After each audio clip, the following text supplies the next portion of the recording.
song, Wild Thing, You Make My Heart Sing. We're cooking up a recipe this morning that will make your heart sing. It's our Wild Child in the Kitchen, Chef Kevin Belton's recipe for chicken and wild rice casserole. How we doing? You are a wild child in the kitchen. Well, yeah. That's what Monica says. Yeah, but she kind of controls me sometimes. Well, you know, the wildest thing I ever tried to do, she makes wonderful guacamole. And I was making a hot dog. And I felt like a little sauerkraut. And I said, what if I put the sauerkraut and guacamole on the dog? One on one side, one on the other. She's like, don't do it. I'm like, that's the same thing the guy who had chocolate and peanut butter, that's what his wife said, don't do it. Yeah. And look how great that worked out. Yeah, and he's a billionaire now. So. But guess what? She was right. I shouldn't have done it. Guacamole and sauerkraut. Well, Yeah. no sauerkraut or guacamole in this recipe. No, not at all. You know, wild rice. You know, we grow tons of rice in Louisiana. Wild rice is not actually a rice. It's an aquatic grain. So if you ever have friends over and you can tell, they say, oh, I see you're preparing wild rice. No, I'm preparing you some aquatic grains. I don't know, that's just... You learn something every week on Cookie. Okay. That's just what they say. So basically, while we get our onions starting to saute, this is just a little, I like to always use a sweet onion. We're just gonna let this saute. Wild rice, the trick with wild rice is you have to cook it a long time. The grains, as you can see, they're all different. Some are white, some are black, some are tan, some are brown. It's like a brown rice and a grain and white rice all got together and had a family. And that's what it is. And that's why you have to cook it longer. So what I decided to do, I cooked it in chicken stock. So I took my wild rice, I rinsed my wild rice. You want to put it in the colander and rinse it really good. I rinse it, then I got it in the pot with the stock and then put it on the fire. Once it got boiling, put a lid on it, reduce the fire, and let it go for like 45 minutes. And that chicken stock's a great idea. It gives it a lot of flavor. It does, and especially in this recipe, because we're doing a chicken casserole. Since we're using chicken in this, now, you could take chicken, cut it up if you want, but this is great because I'm guilty of this. We have so many wonderful grocery stores that make their own rotisserie chickens. Yeah. So I'll get rotisserie chickens. I'll bring a couple home. I open the bag, all right, take the chicken out, put it in a bowl, put on some gloves, and just break the chicken apart. And drop the chicken in the bone, put the bones right back in the bag. Sometimes I'll put that bag in the fridge and make stock with that. Make your homemade stock, yeah. Yeah. Perfect. But what's nice with that chicken is I can use it on salads. I can use it in recipes like this, all right? So what we want to do, now that we've got this cooked down a little bit, let's go ahead and get in some flour. So this is gonna be... Picking it up a little bit. Yeah. A little bit of a roux. We'll put in just a little pinch of salt into this. And once we're gonna let this cook just a smidge to get the flavor cooked out of this flour, then we'll go ahead and get some liquid. We've got the perfect recipe for you. Our wild child in the kitchen, Chef Kevin Belton, serving up chicken and wild rice casserole. We're just getting wild and crazy. I told you he was a wild child. Look, we let that roux cook with our onions, saute that butter. Now, we can put our stock in now, but I like to go ahead and get the mushrooms in now. Oh, you gotta have mushrooms. You know? And I'm using baby portobellos. You can use button mushrooms, oyster mushrooms. Have you ever had lion's mane mushrooms? Oh, yes. Oh my goodness. They are You actually so, cooked. I think you cooked with that one time. so good. So good. So look, let's get our stock in. This is a combination of chicken stock and half and half.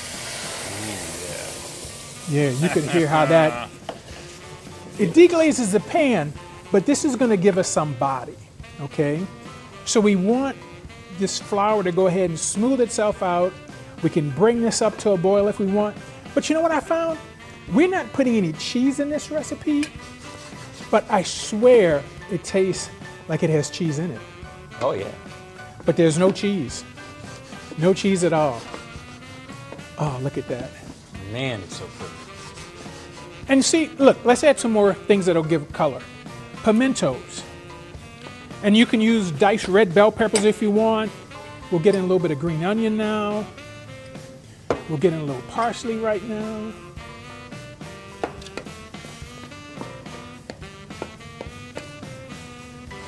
So pretty. And you know what's nice with this? We're doing casserole. If we had raw chicken, we could have put the onions in, diced up the chicken, and sauteed the chicken off right then because it's going to bake, just enough to get that chicken cooked. But I like the rotisserie chicken because it is a flavor. It's an additional flavor. I tell you what, I want those mushrooms to cook down just a little bit. And we'll get our chicken in. We'll get this raw rice mixed in. You getting that smell? You getting that air sandwich? Born to be wild.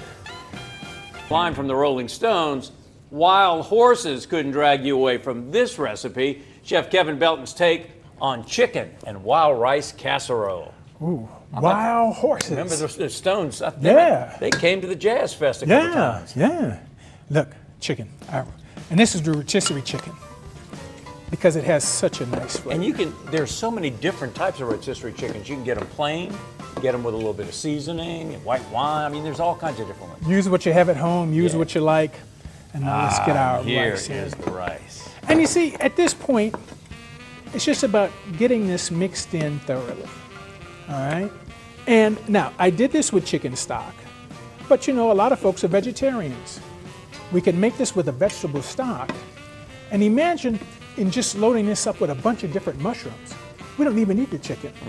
But with the pimentos, with the parsley, the green onions, that's that nice flavor. Oh, look at this. Now, JP, we have options. We use so much cast iron down here. I could have done this in a cast iron pan. Actually, I should have done it in a cast iron pan. Because we could take this, butter a baking dish, put this right in the baking dish. But if we had a cast iron pan, leave it right in the pan and put your whole pan right in the oven. There you go. Less cleanup. Less cleanup. Now, if it's a little too thick for you, you could add a little more stock to it or add a little more half and half to it. And you know, if you want to go all out and do some heavy cream, you can, but I find it's not necessary. You've got so much flavor that this will be fine. And what we're going to do is we're going to put some almond slices on the top.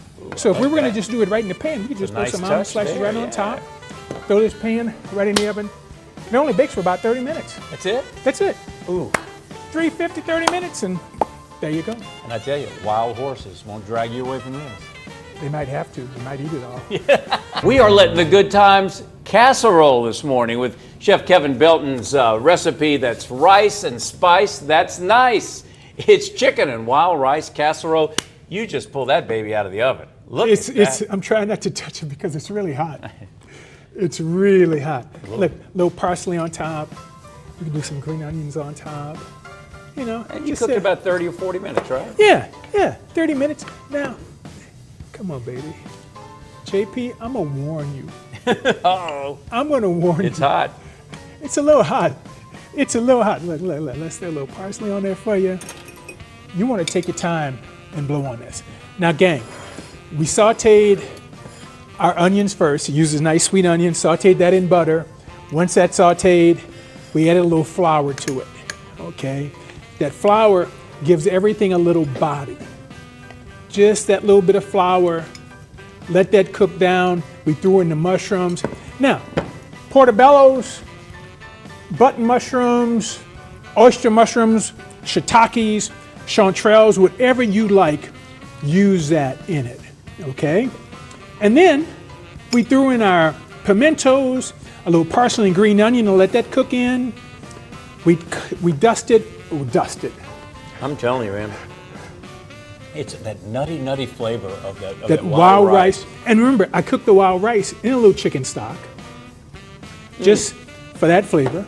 So once we got the roux and the stock and the half and half into that onions and mushrooms, we threw in the chicken, all of that, mix our wild rice into that, and then throw it in a baking dish. Jackie used to make a mushroom wild rice soup, and this has a lot of consistency, the flavor of that. I tell you what, you make this casserole and you have like a little bit left over, just put it in some stock, and there you go. Now you have a soup. Ooh, man. Maybe with a little splash of half and half in there. I tell you what, the stars of this, the mushrooms, man. Yeah. They kind of soak up all the other flavors that you put in there. I've used this as a side dish without any chicken in it at all. Just mushrooms, just a bunch of mushrooms. For more on this recipe and all of Chef Kevin's Good to Eat recipes, just head to the Good to Eat page at WBRZ.com.